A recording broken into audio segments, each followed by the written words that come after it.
we currently have right now a situation in which we have a depressed housing market, and therefore people are underwater in their homes, can't afford to sell, and so therefore are renting out those homes.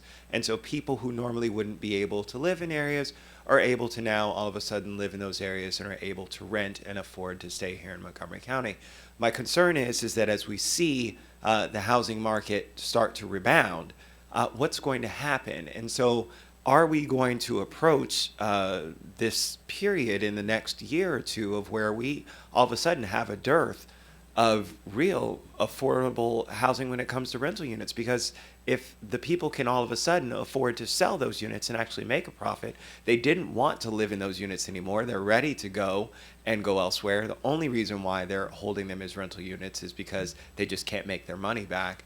What does that mean for us? And is that a part of our calculations in terms of that perfect storm, if you will, of what's going to happen? And also how that then equates to the need for the affordable housing new kind of model, because there are a lot of people who are now used to seeing that kind of market of looking at affordable housing rental units being single family homes. And with that inventory not being as ripe, what does that mean for us when it comes to, because I think that what Councilmember Elrich said about looking at existing units sounds good on the face, but this kind of problem speaks to the fact that we'll need to have something else in addition to make sure that we're meeting the needs of folks who are in affordable rental units now that won't have those in the next year or two.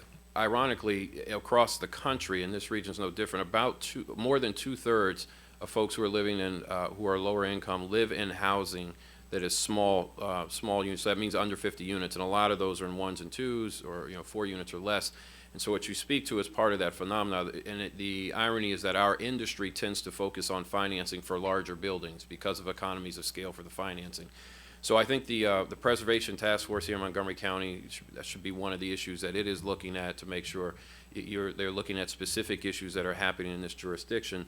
But you raise a point that absolutely needs to be in the thought process, that this demand could get worse as things get better. The demand gets worse in this issue. So you're absolutely right.